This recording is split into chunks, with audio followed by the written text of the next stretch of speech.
Hello et bienvenue sur Caro Magic Books. Je vous retrouve aujourd'hui pour le traditionnel book haul. Book haul qui va encore être bien costaud puisque le mois de janvier, c'était aussi le mois de mon anniversaire. C'est aussi le mois qui a vu démarrer pas mal de partenariats, donc ça s'est quand même un peu cumulé. Mais bon, je suis très contente de vous montrer tous ces livres. J'ai un petit peu changé de cadre, j'en avais marre de... Mais bon, ça ne me convient pas encore tout à fait, mais c'est pas grave. Je sais pas si vous voyez derrière, voilà. Derrière, il y a tout mon bazar de livres. Vous voyez, ça dépasse quand même le fauteuil. Il faut quand même le faire. Voilà, c'était une de mes bonnes résolutions. Pour l'instant, voilà, question bonne résolution. En fait, je ne fais que rajouter. Donc, il y a un moment quand même, il va falloir que je range mon bazar. Mais je vous propose de commencer tout de suite le book haul avec les romans graphiques que j'ai reçus en service presse. J'ai tout d'abord reçu voilà, L'ombre sur Innsmouth. Alors, c'est une nouvelle de Lovecraft et qui a été illustrée par François Baranger. C'est chez Bragelonne. Alors, ils ont édité plusieurs livres comme ça, inspirés des nouvelles de Lovecraft avec des illustrations de François Baranger, qui est quand même connu aussi dans le monde de la SFFF. J'ai les montagnes hallucinées, non pas les montagnes hallucinées, c'est Tulu que j'ai dans ma palle aussi. J'aime beaucoup. Les montagnes hallucinées, j'avais un peu moins aimé les dessins, donc j'avais pris plutôt celui-ci. Et j'aime beaucoup le...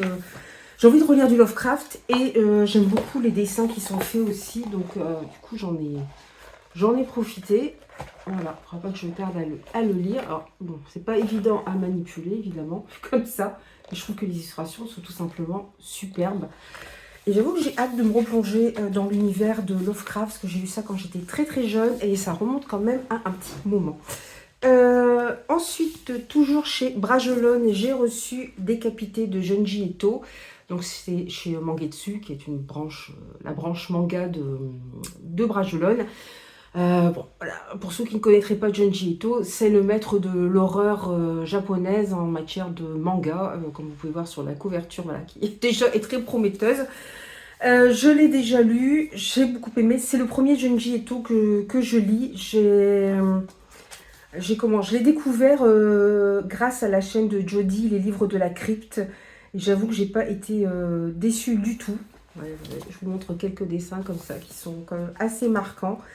Voilà, j'ai adoré l'atmosphère de ces romans. Voilà, ce sont des nouvelles à chaque fois. J'ai vraiment adoré. Je craque, donc clairement, je continuerai à lire du Junji Ito sans souci, parce que vraiment, j'aime beaucoup les dessins, j'aime beaucoup l'ambiance qui s'en dégage. Enfin bref, c'est une réussite pour moi.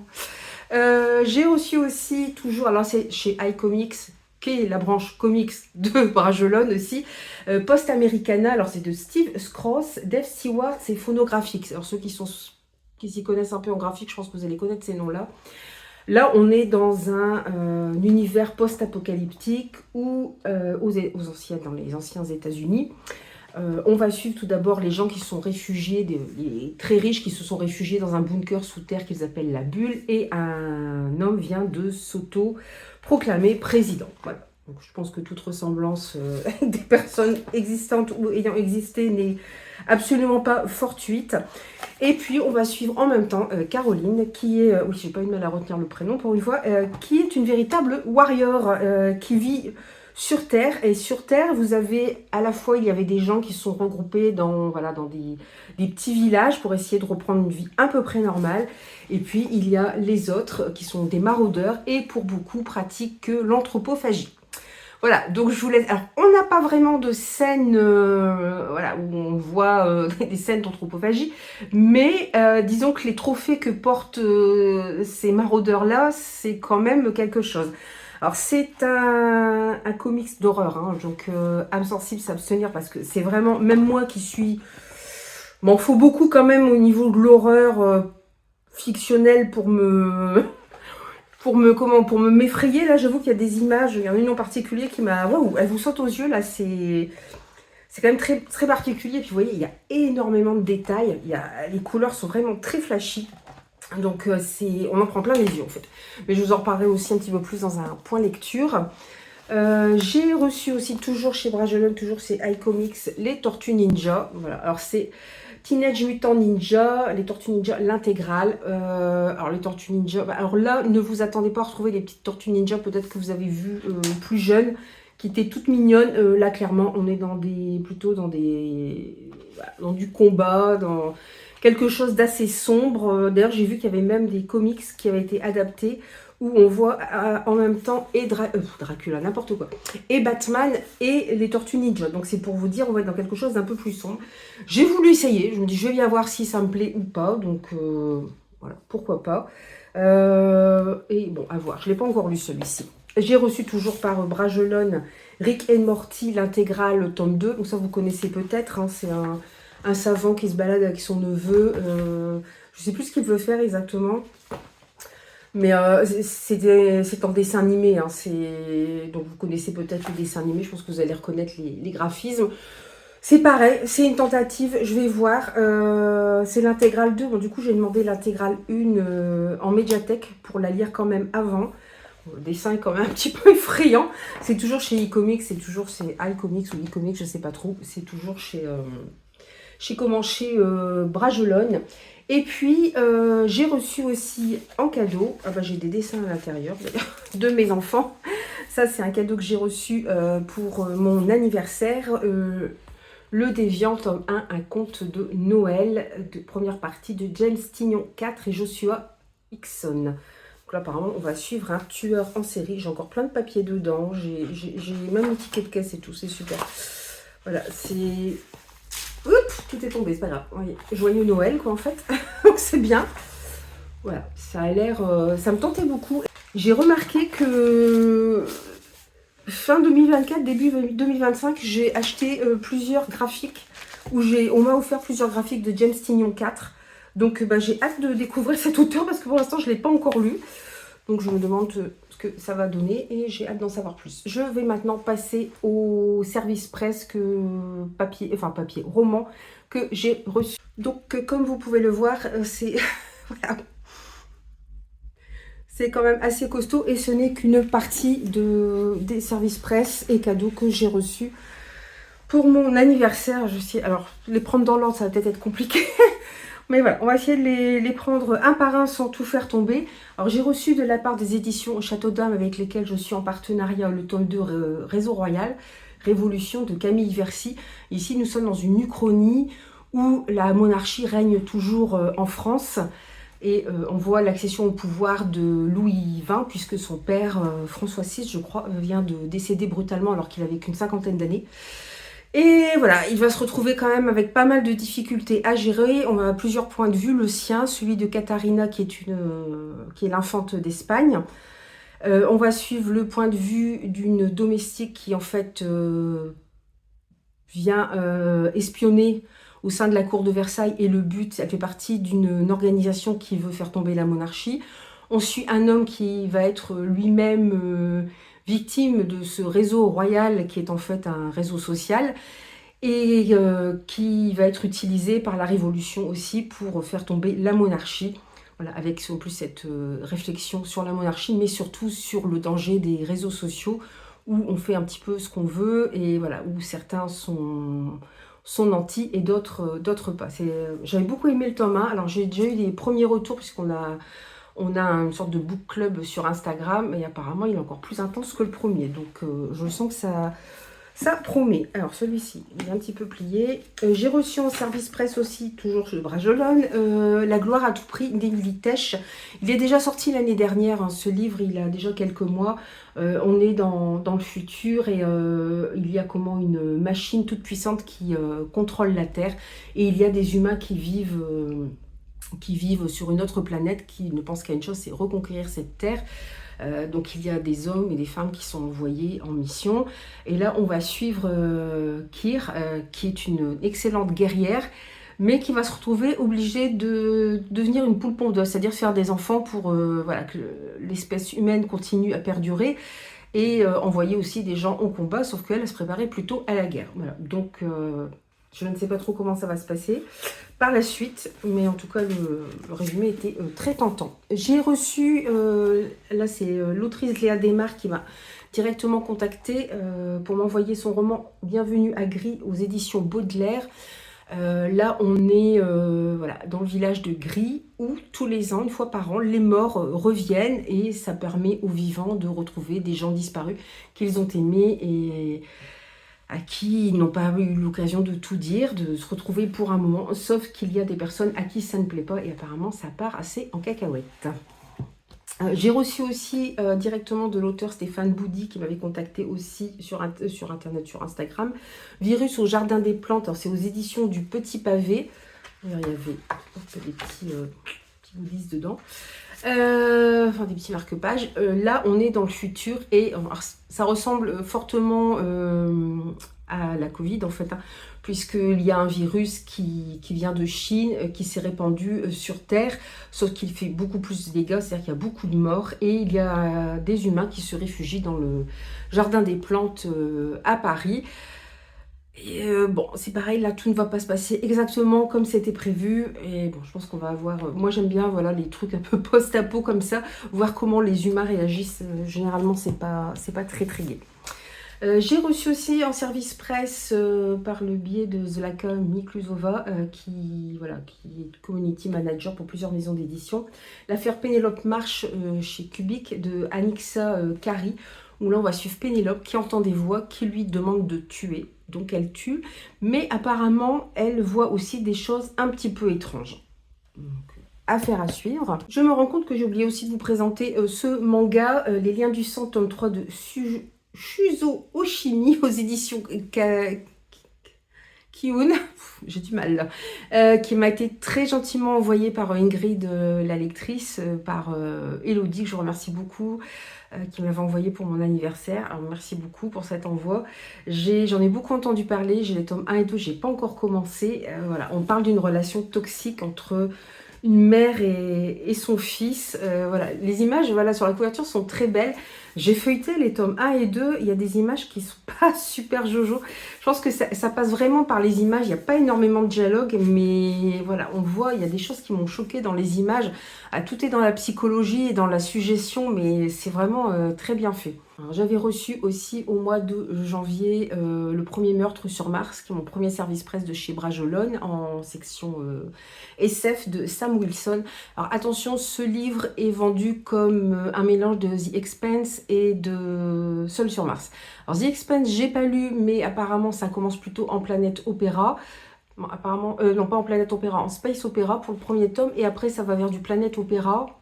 Mais bon, c'est pas, je pense que on n'est quand même pas tout à fait sur la même, sur le même thème. Et Seul sur Mars, j'ai vu le film, j'ai pas lu le livre, mais non, ça ressemble pas. On est plus sur une enquête en fait qui va être en double temporalité. On va suivre deux personnes, Clifford et Dylan, Dylan étant une femme. Qui voilà, vont s'aventurer plus loin dans Mars, qui a été colonisé il y a plus de 70 ans par un homme très riche. Toute ressemblance avec des personnes ayant existé n'est pas seulement fortuite non plus, à mon avis. Enfin, donc, moi, j'ai pensé à quelqu'un très fort. En tout cas, en lisant le livre, même si on voit peu cet homme, on sait juste qu'il a conquis Mars et que ses enfants sont les premiers à être nés sur Terre, puisqu'il a eu des jumeaux, un garçon et une fille. Et on va notamment suivre sa fille Rose. Voilà, on va retourner dans le passé, on va avoir une partie de son enfance, mais surtout de son âge adulte. Et puis on va voir aussi tout ce qui se passe durant la colonisation de cette planète, c'est-à-dire qu'au départ, c'est la société de cet homme qui a conquis Mars, et puis il y a des petites stations un peu partout sur Mars. On voit comment l'homme s'est aussi adapté sur Mars, ceux qui veulent refaire exactement la même chose que sur Terre, d'autres qui ont adapté la vie sur Mars à ce qu'ils voulaient, mais qui ressemble fortement à la Terre. Il y a l'émergence de sectes, voilà, une sorte de religion secte. Et puis bien sûr, au bout d'un moment, arrive ce qui doit arriver, c'est-à-dire que les hommes recommencent à se disputer, et ça finit en bataille et en guerre, il y a des révoltes. Et on va suivre le cheminement de ces deux personnages, Clifford et Dylan, à travers Mars, tout en suivant l'histoire de Rose, et comment elle en est devenue à être cette personnalité très connue sur Mars. Alors c'est pareil, dans le cadre de mon partenariat avec Joe Collins, j'ai reçu 2 de ses romans. Alors le premier c'est Vintage Kitsch, tome 1, N'arrête jamais de parler. C'est en auto-édité. Cette année je suis partenaire, donc je suis très contente. Alors c'est de la romance contemporaine. Oui, je sais, j'en lis peu, quasiment pas, mais là je voulais découvrir la plume de l'autrice dans un autre genre. J'avoue que j'ai beaucoup aimé, c'est très frais, tout en parlant de sujets pas forcément faciles comme l'emprise toxique. Et j'ai vraiment aimé. Voilà, c'est un petit coup de cœur, c'est très rafraîchissant. Il y a un petit côté effectivement vintage. On se retrouve, c'est à notre époque, mais on se retrouve dans les rues de Paris, notamment avec les bouquinistes le long des quais de Seine. C'était vraiment super agréable avec un café à l'ancienne, inspiré des États-Unis et tout. Enfin, vraiment, j'ai beaucoup aimé. Et puis, en même temps, j'avais demandé la suite du Domaine des signes noirs, le Bois des anges. J'avais déjà lu le 1, où c'est pareil, il y avait du fantastique, puisqu'un pilote de la Seconde Guerre mondiale se retrouvait en 1900, je ne sais plus, juste avant la Première Guerre mondiale en fait. Il se retrouvait dans ce domaine des signes noirs, où une jeune femme veuve s'occupe d'un domaine, d'un hôtel, et elle commence à avoir du mal à joindre les deux bouts pour réussir à maintenir cet hôtel qui était le rêve de son mari défunt. Et puis, il va se passer des choses un petit peu étranges. Déjà, il y a ce pilote voilà, qui se retrouve des années en arrière. Et puis, il y a d'autres événements assez étranges qui vont aussi avoir lieu. C'était, j'ai beaucoup aimé. J'aime beaucoup l'écriture de l'autrice, en fait. Voilà, j'ai lu donc le premier tome, c'était du fantastique. J'ai lu Les Lords d'Automata, on était dans une influence steampunk, j'ai beaucoup aimé. La romance contemporaine, j'ai beaucoup aimé. Je crois que c'est une autrice dont j'aime la plume, tout simplement. Donc voilà, celui-ci va bientôt être lu aussi. Dans le cadre de mon partenariat aussi avec Eldercraft, j'ai reçu leur dernier bébé. Et en plus, celui-là, c'est marrant parce que Jodie, dans le livre de la crypte, en avait parlé, je m'en souvenais plus. Elle l'avait lu en anglais, je crois, ou elle l'avait acheté en tout cas en anglais.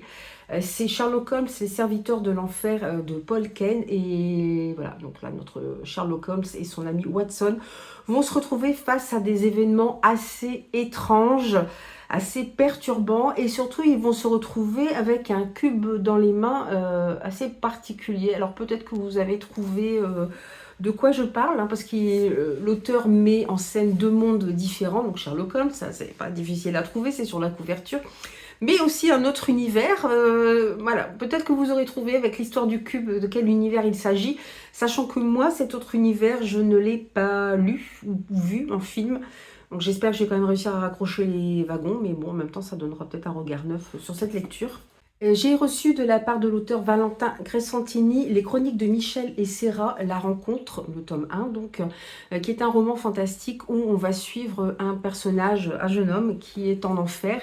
Et pour ces jeunes âmes qui sont en enfer, il leur est proposé un marché qui est de retourner sur Terre et de mettre le mal dans des âmes pures, ce qui leur permettrait de sortir des enfers. Donc on va suivre le parcours de Michel qui se retrouve un petit peu obligé d'aller sur Terre et de corrompre les âmes humaines. Mais bon, je pense que tout ne va pas se passer exactement comme prévu. Un autre roman, je pense, qui va être de l'horreur, puisque c'est les éditions Faute de Frappe, qui est d'ailleurs une maison d'édition qui n'est pas très loin de chez moi. Il cherchait des chroniqueurs pour Chroniques insensées d'un chasseur de monstres de Julien Léonard. J'ai eu la chance d'être sélectionnée, donc je suis très contente. Donc on va suivre tout simplement un chasseur de monstres. Voilà, ça promet. Alors, Faute de Frappe, c'est vrai que maintenant ils se spécialisent de plus en plus dans l'horreur. Donc j'avoue que je suis... j'ai hâte de découvrir leur roman. J'aime beaucoup les couvertures. J'aime bien des doubles rabats comme ça. Mais alors ça, c'est vraiment sympa. Voilà, donc... ça promet une bonne lecture aussi. J'ai reçu de Book on Demand la suite enfin de Cœur de Magma, le tome 2, enfin deuxième degré inextinguible de Shonès Jungschkin. Je suis désolée, à chaque fois j'ai du mal à prononcer. Donc c'est la suite du tome 1 où on voyait un homme se faire brûler vif par d'autres hommes. Alors on est dans une ambiance western. Sauf qu'il y a des éléments fantastiques et il y a beaucoup d'anglicisme aussi. Voilà, donc on est vraiment plongé dans un autre univers. Et on va suivre... Alors cet homme va réussir à s'en sortir grâce un inconnu qui vient le secourir. On va voir petit à petit, il va penser ses blessures parce qu'il est quand même bien brûlé, il va garder des cicatrices. Et on va retourner dans le passé et savoir ce qui l'a amené à être voilà, brûlé par ces autres hommes.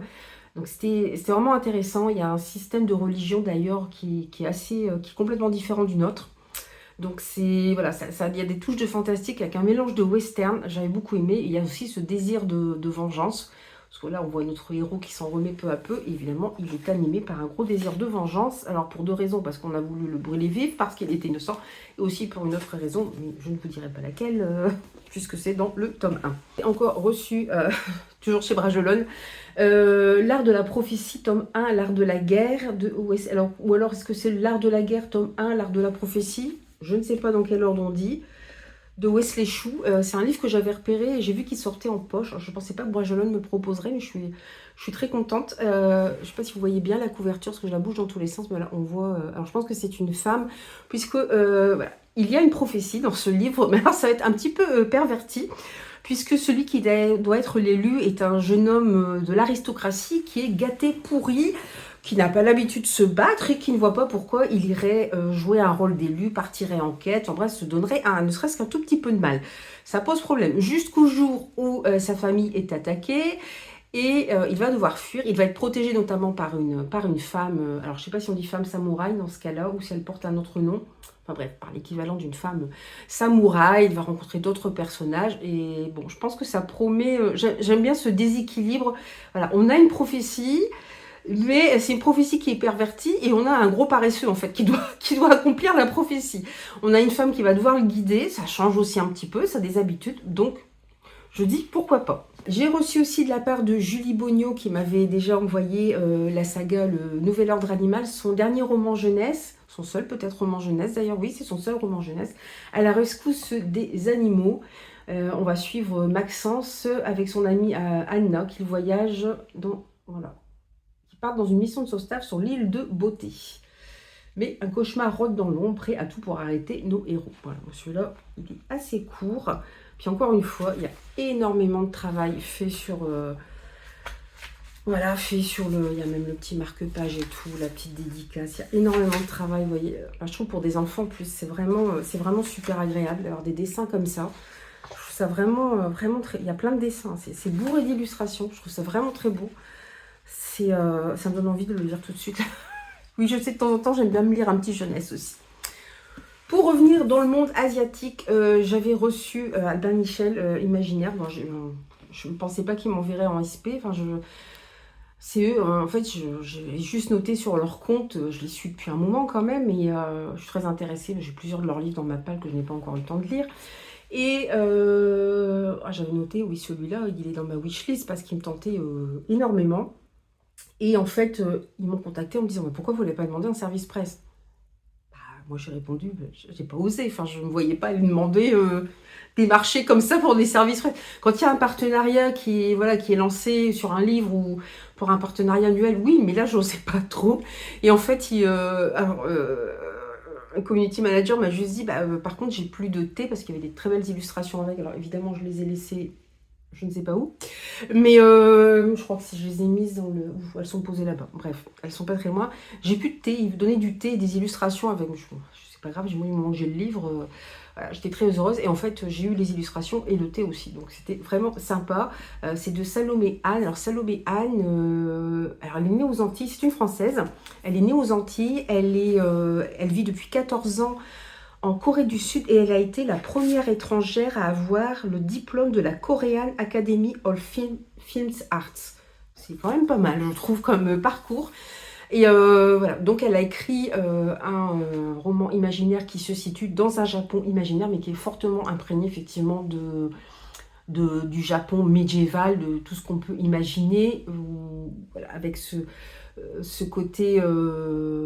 il faut respecter l'honneur, il faut respecter la voix, l'énergie qui est représentée par le ki, voilà, l'âme humaine aussi. Et on va suivre Isao, qui est le disciple du héron d'argent. Le héron d'argent est un de ces rares hommes ou femmes qui possèdent un sabre sacré. Lui possède le sabre de neige, donc il est capable évidemment de contrôler la neige, la glace, mais surtout... il est capable d'aspirer l'énergie des gens quand il les tue. Voilà, donc c'est quand même un sabre assez dangereux. Mais ils vivent assez tranquillement, puisque comment son maître l'a recueilli. Isao n'a pas de souvenir de son enfance. Son maître l'a recueilli dans un village désolé, qui a été détruit. Il est devenu son disciple jusqu'au jour où il se rend compte que la tête de son maître est mise à prix. Ils vont devoir fuir et on sent aussi qu'il y a des sentiments assez forts de la part d'Isao pour son maître, hein, des sentiments amoureux. Voilà, donc on va suivre un peu cette relation, leur périple, et ça va aller beaucoup plus loin encore. On va surtout suivre Isao et on va surtout suivre son apprentissage. Alors, il y a un côté, un rythme assez lent, en même temps il y a pas mal d'action, puisque voilà, Isao va découvrir beaucoup de choses, puisqu'il ne se souvient pas de son enfance. Pendant 7 ans, il a été le disciple voilà, du Héron d'Argent et il ne se souvient... Enfin, il a vécu assez protégé. Il a eu certes une formation assez dure de combattant et de maîtrise de soi, mais en même temps, il a vécu assez protégé. Donc, il se retrouve balancé un peu dans le monde comme ça, à devoir se débrouiller tout seul avec notamment un mercenaire qui est à la fois, on a envie de le taper, mais il est assez sympathique en même temps parce que bah, on sait à la fin pourquoi il fait tout ça. Et bon, il a aussi des secrets, ce mercenaire. Voilà, c'était vraiment prenant. Et pour le coup, j'ai vraiment eu l'impression d'être plongée dans un autre univers et c'était vraiment très, très, très agréable. Mais je vais pas trop m'étendre dessus parce qu'on n'est pas sur un point lecture, mais un boucol. Alors, celui-ci, pépite, pépite, pépite, pépite. J'ai adoré de début à la fin. C'est Strange Pictures de Uketsu. C'est aux éditions Seuil. C'est pareil qu'ils m'ont proposé de me l'envoyer en service presse. Merci à eux parce que là j'ai fait une super lecture. J'ai adoré ma lecture. C'était tout simplement génial. On est dans un thriller suspense assez horrifique d'un point de vue psychologique. On va suivre différentes temporalités, différents points de vue. Voilà, on sait que tout ça va avoir un rapport évidemment et l'auteur utilise des dessins qui sont très d'enfants ou très naïfs, je trouve, très enfantins, et il va réussir à nous faire peur avec des dessins. Voilà. Oui, c'est des dessins comme ça, ils sont tout simples. Il va réussir à nous ficher les boules avec ces dessins. Le livre est court, mais je l'ai dévoré en une soirée. Je ne pouvais pas le lâcher, c'était pas possible. C'était prenant de bout en bout. C'était tout simplement génial. Alors, Uketsu, vous le voyez ici, il est connu au Japon pour être un maître de l'horreur, notamment dans des courts-métrages d'horreur. Il a aussi écrit un manga qui n'a pas encore été traduit en français, malheureusement. Voilà, j'espère que ça va donner des idées aux gens qui traduisent les mangas, voilà, de continuer de le traduire en français, parce que vraiment je serais très curieuse de découvrir son œuvre. Vous voyez, il apparaît toujours comme ça, avec cette figure assez inquiétante. Il a même un appareil pour changer sa voix. Enfin, voilà, donc en plus le personnage est très inquiétant, on ne sait pas qui il est et il est très inquiétant, donc ça va vraiment très bien avec ce livre. Encore une fois, j'ai arrêté d'en parler parce que c'est pas un point lecture, c'est un boucol. Je remercie aussi Ned Daniel qui m'a envoyé le tome 2 des extraits des légendes des 3 provinces, la bête surnaturelle. J'avais déjà lu le pendentif lisbarien de cette autrice. Je vous en avais parlé lors d'un point lecture il n'y a pas très très longtemps. Donc on va toujours suivre Catel. Catel qui au départ est une très jeune fille de 15 ans qui se retrouve dans la capitale avec sa mère, son frère et son beau-père, puisque sa mère, suite au décès de son mari, ça fait 3 ans qu'il est décédé, elle a été obligée de reprendre un époux sous les ordres des mages du temple. Il y a tout un système, voilà, il y a un background quand même au niveau de ce qui s'est passé avant la naissance de Catel, avec comment la chute d'une dynastie, l'arrivée au pouvoir d'un nouvel empereur, l'arrivée au pouvoir aussi d'une mage surpuissante, la chute aussi d'autres mages qui soit ont tenu avec l'ancienne dynastie, soit n'ont rien fait, donc ils sont accusés d'être restés voilà, les bras ballants au lieu d'aider, donc ils ne sont pas très bien vus non plus. Et Catel intègre l'école, l'académie de cet empire, mais elle rêverait de devenir mage, sauf qu'elle n'a pas vraiment de pouvoir. Mais elle rencontre cette mage surpuissante, et peut-être qu'elle pourrait développer certains dons Donc voilà, je vous en dis pas plus. Le prologue du tome 1 est assez angoissant. Ensuite, on voit tout ce qui s'est passé avant. Et puis, évidemment, il y a beaucoup de secrets qui vont ressortir. Il y a des personnages vraiment très attachants, les amis que Catel va se faire, mais aussi les gnomes qui jouent un rôle très important dans cette histoire et qui, pour le coup, sont des personnages très sympathiques que j'ai apprécié de suivre. Voilà, donc j'espère pouvoir lire bientôt aussi ce tome 2. Alors là, c'est aussi un cadeau que j'ai reçu pour mon anniversaire. C'est le livre de la nuit de Holly Black en version poche. Il était sorti d'abord en grand format chez De Saxus. Là, c'est leur collection pâle, voilà, leur petit livre de poche. Et là, on suit Charlie Hall qui n'a jamais trouvé une serrure qu'elle ne pouvait crocheter, un livre qu'elle ne pouvait voler ou une mauvaise décision qu'elle ne prendrait pas. Elle a passé la moitié de sa vie à travailler pour des crépusculiens, ces magiciens qui manipulent les ombres pour espionner ou tuer leurs cibles. Ces derniers gardent leurs secrets avec avidité et ont besoin de Charlie pour faire fructifier leur réseau clandestin. Maintenant, Barmaid, la jeune femme, essaie de s'éloigner de ses erreurs passées, mais sortir de cet univers n'est pas si facile, sans compter que sa sœur a désespérément besoin de magie et que son petit ami, sans ombre et peut-être sans âme, semble lui cacher des choses. Voilà. C'est un tome 1. J'ai pas encore lu Holly Black, donc je serais curieuse je me suis dit, bon, je le prends en poche, bon, c'est un cadeau en plus. Enfin, je suis allée avec mon mari en librairie, hein. Je choisir avec lui parce qu'il sait pas quoi me prendre sinon. Il est là, il regarde, je sais pas quoi te prendre, je sais pas où t'en es dans tes séries et tout. Je dis, donc, attends, on va y aller ensemble, ça va être plus simple. Et j'ai reçu aussi de la part de Bragelonne. A-t-il encore besoin de présenter ce classique, le portrait de Dorian Gray d'Oscar Wilde. Voilà, donc c'est une très belle édition hardback que j'aime beaucoup. Alors ce sera pour moi une relecture. Parce que je l'ai lu, mais il y a des années, j'étais à la fac quand je l'ai lu, donc ça remonte un petit peu. Le portrait de Dorian Gray, pour ceux qui ne connaissent pas, on va suivre un jeune homme, Dorian Gray, au 19e siècle, qui a tout pour lui. Il a la fortune, la position sociale, il est très, très beau. Et il a aussi, au départ, c'est quelqu'un de très bon aussi, hein, qui a de belles valeurs, qui est très bon, bienveillant. Et puis, il y a cette espèce d'homme qui tourne autour de lui et qui lui dit, ouais, en fait, alors je sais plus si le tuto vous voit, mais tu pourrais avoir tout ce que tu veux. Tu es tellement beau, tu es riche, tu peux avoir tout ce que tu veux. Et Dorian Gray va effectivement commencer à tester les limites de ce qu'il peut avoir. Et en même temps, il a ce tableau qu'il fait faire de lui. Et c'est parce que, évidemment, quand vous menez une vie de débauche, plus les années qui passent, votre visage finit par en prendre les stigmates quand même. Sauf que là, ce sera ce fameux portrait qui va prendre les stigmates. Donc, on va suivre ce jeune homme. Alors, il y a plein de choses que j'ai oubliées. Je pense qu'il y a des subtilités que j'ai loupées aussi au niveau de ma première lecture. Je crois que j'avais vu le film avant. Alors, le vieux film, hein, pas le nouveau avec Ben Barnes. C'est le vieux film que j'avais vu qui m'avait... je crois que c'est une amie qui m'en avait parlé. Je crois que j'ai vu le film avant. Je me suis dit, il faut que je lise le livre. Ou alors j'ai fait l'inverse, je ne sais plus. Enfin, c'est une amie qui m'avait vraiment conseillé à la fac, qui m'avait dit, il faut que tu découvres le portrait de Dorian Gray. C'est vraiment génial. Et franchement, j'ai très envie de le relire parce qu'à mon avis, il y a plein de choses. Il y a des choses que j'ai oubliées et plein de choses à côté desquelles je suis passée. Et puis maintenant, on va passer à mes achats qui, pour le coup, vont peut-être être un petit peu moindres quand même. Ce qui n'est pas plus mal.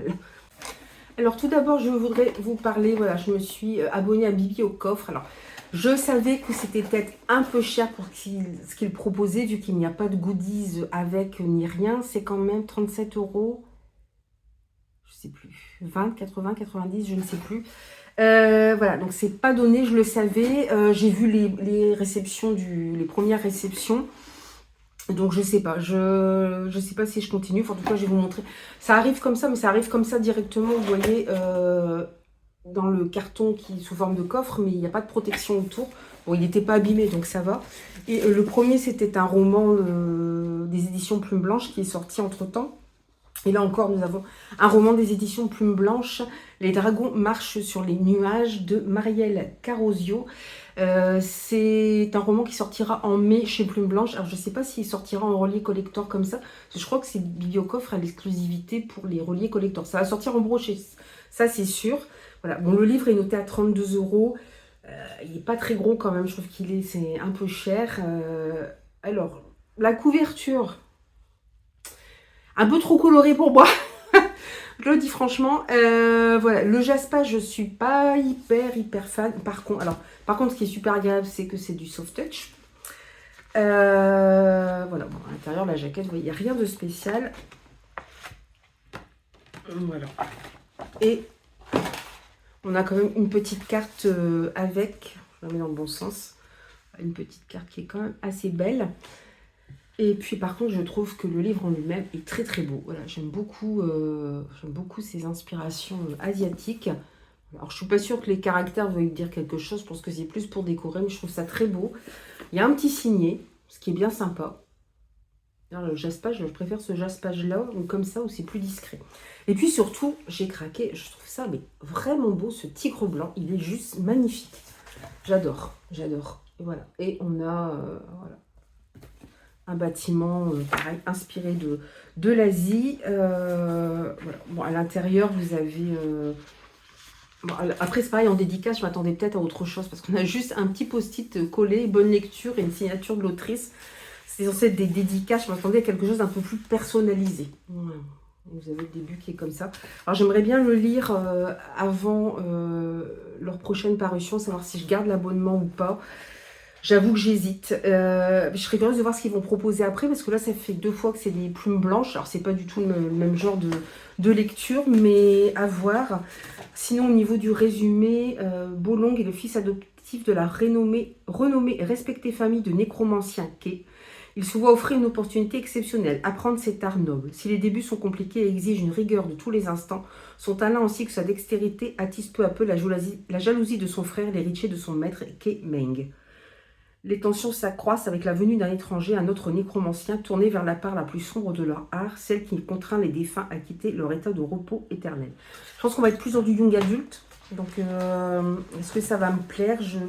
Je sais pas trop. C'est vrai que voilà, le livre est à 32 €, ce qui m'étonne un petit peu parce que j'avais acheté un autre plume blanche en relié collector que je vous avais présenté, les Arcanes du Mal. Il me semble qu'il était à 30... Ah non, il était peut-être à 35 €. Je ne sais pas, mais c'est vrai que là, il est quand même assez court. Il est assez... voilà, il est très, très aéré. Je sais pas. J'avoue que je me pose la question de continuer ou pas, d'autant qu'il va sortir en brochet. Donc, à voir si je continue avec ce système d'abonnement. J'en profite aussi pour vous montrer les graphiques que j'ai achetés. Alors celui-ci, je l'avais vu passer sur Bookstagram. Ensuite, j'ai vu Lucie Alu en a parlé aussi sur sa chaîne. J'ai pu le feuilleter en librairie, donc je me suis dit, allez, go, on y va. Je l'ai trouvé sur Vinted, pas très cher. J'en ai eu pour 11 € et quelques, alors qu'il est à 24,50 € je crois. C'est une réécriture de Eurydice. Alors c'est de Lou Luby et Solène Guivre. C'est aux éditions Delcourt. Voilà, et les dessins, je les trouvés très très beaux. Je craque pour les dessins, j'avoue que j'aime bien en plus cette atmosphère un peu, je trouve vraiment super beau. Donc voilà, j'ai été très tentée, puis une réécriture de Redis, bah, j'avoue que ça me tentait pas mal quand même. Pareil, celui-ci, je l'ai vu passer sur Bookstagram et vu le sujet, je ne pouvais pas passer à côté, c'est The Midnight Order, très belle couverture. C'est aux éditions Rue de Sèvres. C'est vrai que c'est un petit peu moins connu comme maison d'édition, mais ils font beaucoup de graphiques aussi. Alors, c'est de Mathieu Babletz, mais il s'est entouré de plusieurs dessinateurs, illustrateurs pour écrire ces différentes histoires où l'on va suivre, donc vous n'avez pas les mêmes dessins selon l'histoire, on va suivre en fait une organisation à notre époque qui chasse les sorcières. Le problème, c'est qu'à chaque fois qu'ils capturent une sorcière, ils perdent de leur humanité. Voilà. Le nom Midnight Order, l'ordre de minuit. J'avoue que ça me tentait beaucoup. Une histoire de sorcière, voilà, pour moi c'était suffisant, il n'en fallait pas plus.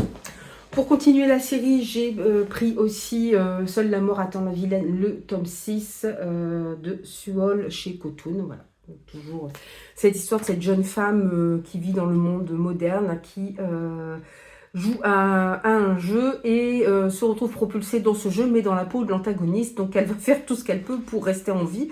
Parce qu'après tout, elle ne sait pas si elle meurt dans le jeu, est-ce qu'elle va aussi mourir dans, voilà, dans la vraie vie? Bonne question. Oups. Et puis là, je vais avoir une collection de marque-pages, là, je trouve super beau. À chaque fois, ils mettent des marque-pages. Je trouve ça vraiment très très beau. J'aime beaucoup les graphismes. Alors, je sais pas encore comment. Alors, j'avais lu les premiers épisodes sur, ça va être sur Daily Toon, je crois. Voilà, du coup c'est pour ça qu'elle me tentait, mais je sais pas, j'ai peur après de les dévorer et devoir attendre trop longtemps pour lire la suite, donc pour l'instant je les mets de côté, je les ai pas encore relus les premiers et pas encore lu le reste. Je vais vous présenter maintenant mes autres livres. Évidemment, comme d'habitude, j'ai oublié de vous présenter un graphique, c'est habituel chez moi. Celui-là, j'en avais entendu parler sur Booktube, c'est Something is Killing the Children. Alors, le tome 1, The Angel of Harker Peaks de James Tynion 4, hein, le même que tout à l'heure pour le Déviant. Voilà, j'ai acheté l'année dernière, j'avais acheté Dracula. Il a une réécriture de Dracula qu'il a écrite aussi. Et de Werther Del Hedera, c'est chez Urban Comics. J'avoue que voilà, quelque chose tue les enfants. Voilà, je pense qu'on va être un peu dans de l'horreur, un peu dans du fantastique peut-être même. Bon, je pouvais pas passer à côté. La BD est un format assez court par rapport aux autres, hein. C'est vrai, j'ai trouvé d'occasion sur Momox, celui-ci. En beau livre aussi, j'ai commencé la collection de Katie Orin-Ferralla qui a déjà écrit sur Yule, sur Samhain, et là elle l'avait sorti sur Mebone. Alors Mebone c'est plutôt l'automne, donc je suis un peu en décalage, mais c'est pas grave, je voulais le trouver d'occasion. Voilà, sa collection des Grimoires des Sabbats aux éditions Danaé. Voilà, c'est plein de petites choses sur la période de Mebone, sur les sabbats. Il y a comment on fêtait autrefois Mebone, comment on peut le fêter, il y a des recettes de cuisine, de bien-être, il y a plein de choses et vraiment j'aime beaucoup la présentation, je trouve elle est très très belle, j'adore cette collection. Voilà, c'est le troisième qui est sorti, j'avais déjà les deux autres, j'avoue que j'ai pas pris le temps de les lire et de les feuilleter d'ailleurs, mais voilà, j'adore cet esprit witchy aussi, donc... Depuis le temps que je le cherchais sur mon box, je l'ai enfin trouvé d'occasion. Bon là, on arrive au bout avec les romans. Donc j'ai trouvé pareil d'occasion Les Chants de la Lune de Catherine Dufour chez Robert Laffont dans leur collection Ailleurs et Demain. Voilà, c'est de la SF, donc je me suis laissée tenter. Là, on va suivre cette femme. La Lune a été colonisée par les Terriens il y a un moment et on va suivre cette femme qui va... voir passer les années tranquille, elle est sous un dôme hein, pour pouvoir vivre sur la Lune, elle a des champs, elle a des animaux. Bref, c'est une ferme sur la Lune. Apparemment, c'est assez contemplatif, mais voilà, on va la voir les années passées, elle va observer ce qui va se passer autour d'elle, ce qui se passe sur Terre, où la situation est de plus en plus critique. Le livre est assez court. Catherine Dufour, j'en avais entendu parler, mais elle a écrit pas mal aussi de romans de fantasy, mais fantasy humoristique apparemment. Je n'ai pas encore essayé. Celui-ci est plus sérieux, mais il me tentait beaucoup. J'ai vu de bons retours en plus.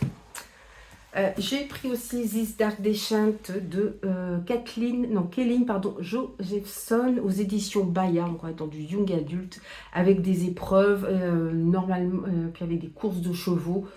Quelque chose qui a l'air très sympa, que j'ai trouvé pas cher non plus. Là, c'était sur Vinted, celui-là, je vous en avais parlé lors des sorties de janvier. Je ne pouvais pas passer à côté. Quelqu'un derrière les murs, de Zygmunt Miloseski. Nul pour dire les vrais. Miloseski. Donc, c'est aux éditions Fleuve Noir. Voilà. En fait, ça commence avec un homme qui essaie de sortir d'un ascenseur et qui se fait décapiter dans son immeuble. Voilà. Et à partir de là, vont se déclencher une série d'événements, tous plus mystérieux les uns que les autres. Voilà, vous savez que j'aime les lieux comme ça clos, il se passe des choses un peu étranges. Je ne pouvais pas passer à côté. Celui-ci, il y avait un moment que je l'avais repéré, je voulais le trouver aussi d'occasion. J'ai pas encore lu cette autrice parce qu'elle fait surtout du policier, c'est vrai que j'en lis moins. Mais celui-là, il a l'air d'avoir un Roland de magie, de mystère, de fantastique, je sais pas trop. C'est Sorguinac de Ophélie Cohen, c'est aux éditions Phénix Noir. De décembre 2004, Pays Basque, Médère est une jeune femme éprise de liberté. Sa vie à Bayonne est similaire à celle de personnes de son âge. À un détail près, elle est l'une des dernières descendantes d'une longue lignée de sorcières. Dissimulée au cœur d'une nature sauvage et luxuriante, le clan de Médère conserve des secrets qui se transmettent de mère en fille et se protège des préjugés d'une société qui a déjà condamné leurs ancêtres par le passé. Lorsque Médère disparaît durant la nuit du solstice d'hiver, la famille de la jeune femme décide de mener sa propre enquête.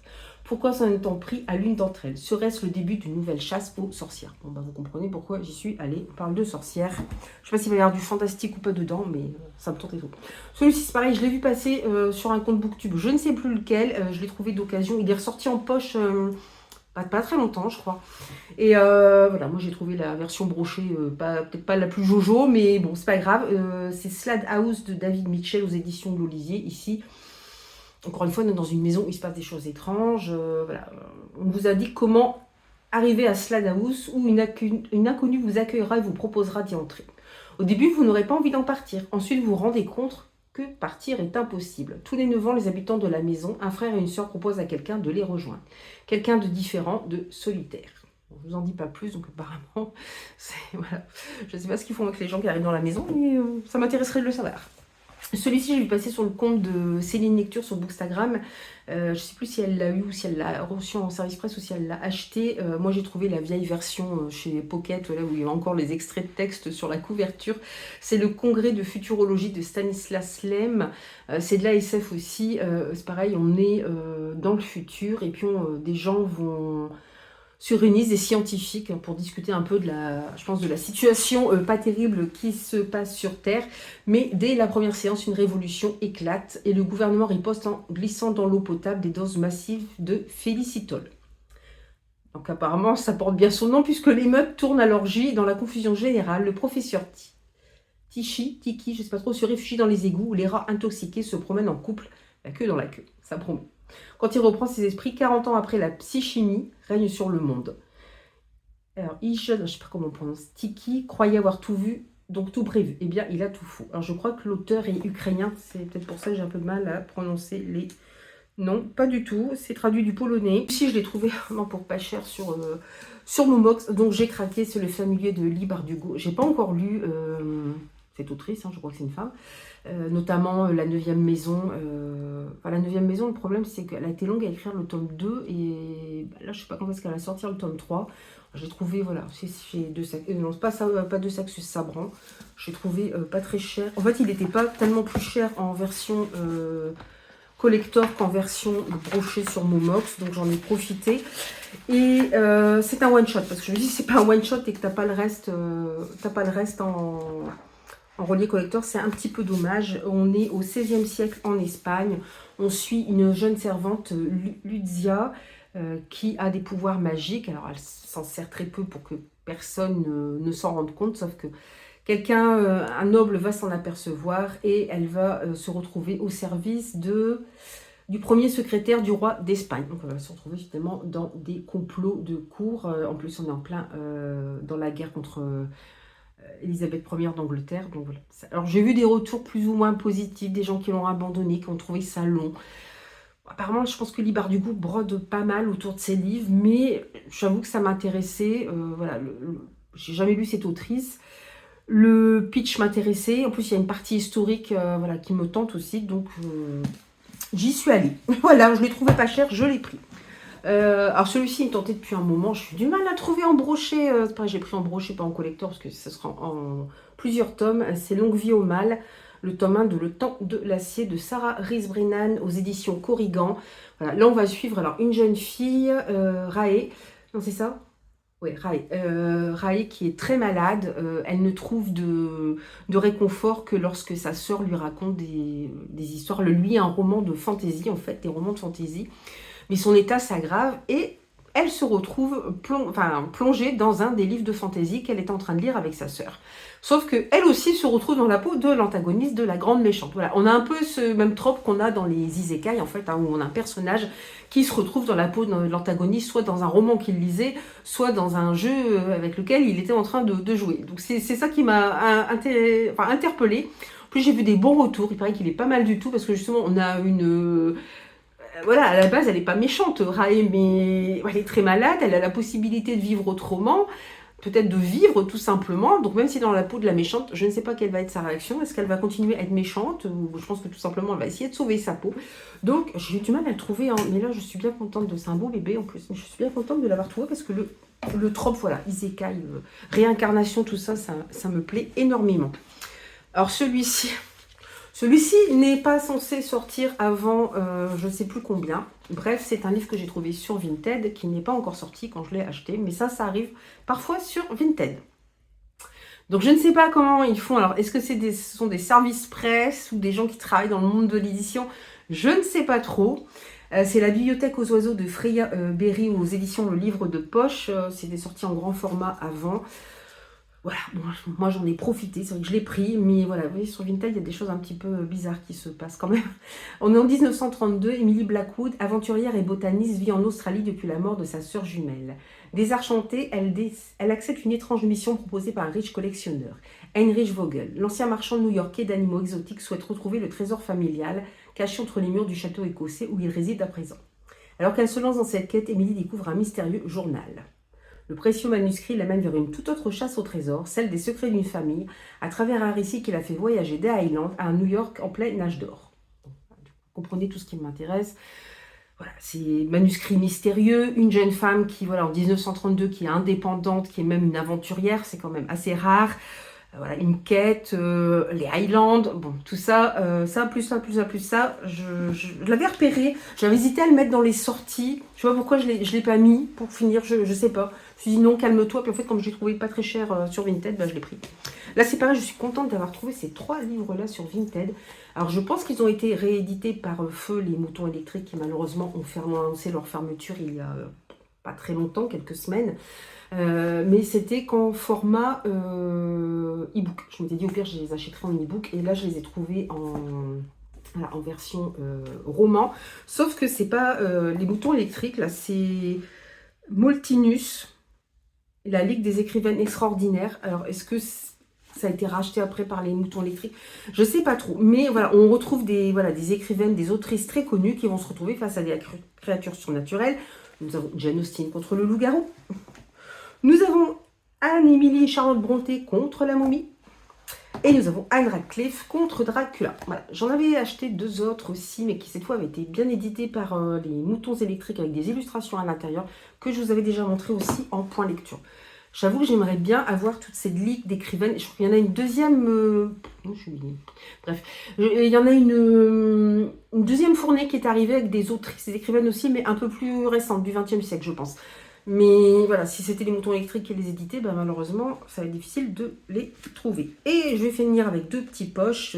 Celui-ci que j'ai trouvé aussi en occasion. La colline hantée d'Elisabeth Hand aux éditions Brajolon. Celui-là, je l'ai acheté, je l'ai pas reçu en service presse. Voilà, en fait, c'est une sorte de suite à La Maison hantée de Shirley Jackson, puisqu'on va retourner à Hill House. Voilà. Après, je ne sais pas quel traitement va être fait, surtout que la fin de La Maison hantée de Shirley Jackson, la fin est assez particulière. Hein. C'est un roman qui reste... Alors, les interprétations sont multiples. C'est ça qui est un petit peu compliqué. C'est vrai que moi, je l'ai lu 2-3 fois. J'ai vu les 2 versions cinématographiques. La série, je ne l'ai pas vue, mais apparemment, ça n'a absolument rien à voir avec le roman, même si apparemment, elle est très bonne. Voilà, du coup, je suis très curieuse de prolonger l'aventure, de peut-être avoir des réponses, même si je pense qu'il n'y en a pas, parce que je pense que Shirley Jackson a fait esprit de laisser des interprétations différentes pour voilà, la maison hantée, tout simplement. Je pense que c'est à chacun de se faire sa propre interprétation. Je vous conseillerais, si vous voulez voir un film, de voir le vieux film en noir et blanc. Certes, il est en noir et blanc, mais je pense que c'est celui qui se rapproche le plus du roman d'origine. Il est vraiment très bien fait, bien pensé, notamment parce que c'est la même actrice qui joue. Il y a 2 femmes qui vont dans cette maison, et c'est la même actrice qui joue, et c'est très bien fait puisque ce sont 2 femmes au caractère diamétralement opposé. Il y en a une qui est une femme très soignée, très coquette, qui est sûre d'elle, un peu dans la séduction, alors que la deuxième est renfermée, introvertie, pas du tout sûre d'elle, elle se trouve laide. Et c'était, je trouvais, une super bonne idée dans ce film de l'avoir fait jouer par la même actrice. Vous ne direz pas d'ailleurs quand on voit, elles n'ont pas la même couleur de cheveux, pas du tout le même maquillage, les mêmes tenues, et c'est incroyable comme ça peut changer une personne, et c'était vraiment super bien fait. Et puis le dernier, Burnt Offerings de Robert Marasco, c'est chez J'ai lu aussi, qui est sorti là au mois de janvier. Il était déjà sorti une première fois sous un autre nom, sous le nom de Notre Vénéré Chéri. Apparemment, Stephen King s'en serait inspiré pour écrire The Shining. Alors là, on a une vieille demeure, comme vous le voyez. Ah, donc vous comprenez pourquoi j'ai foncé. Et on a une famille qui cherche à partir en vacances et elle trouve, alors je ne sais plus dans quel pays ça se passe, ça c'est pas noté je crois, elle trouve voilà cette vieille demeure familiale qui est isolée, impeccable pour passer des vacances tranquilles. Vous voyez le coup foireux arriver. Elle se dit ouais chouette on y va. Alors la seule condition des propriétaires, voilà le tarif est très bas pour la louer, la seule condition des propriétaires c'est qu'ils nourrissent leur mère qui vit dans une pièce dans le château. Je le sens mal pour nos vacanciers là qui, à mon avis, vont passer des vacances inoubliables. Je ne sais pas qui est cette soi-disant maman qu'on doit nourrir régulièrement. Voilà. Je vous en dirai des nouvelles de celui-là. À mon avis, il ne doit pas être mal du tout. Voilà, je termine. Je pense que je n'ai rien oublié dans mes... Je regarde parce qu'il y en a partout. Voilà, du coup maintenant je vais pouvoir ranger si j'ai le temps, ce qui serait pas mal. Voilà, donc n'hésitez pas à me dire si vous avez lu certains de ces livres, si certains vous tentent. Voilà, y a pas de souci. On peut même organiser des lectures communes, j'en parle depuis un moment. Il faudrait que j'essaie de me poser un moment pour organiser ça, ce serait pas mal, mais je ne sais pas encore sous quel... Parce que organiser une lecture commune sur YouTube, ça va être compliqué. J'ai pas de Discord, donc il faudrait que j'en crée un, donc il faut que je trouve le temps de le faire. Ou après, le plus simple, ce sera encore de le faire sur Bookstagram.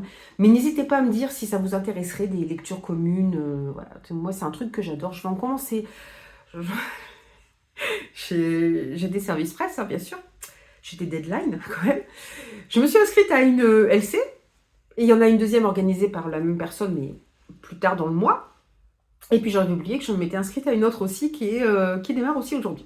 Donc j'ai commencé un SP.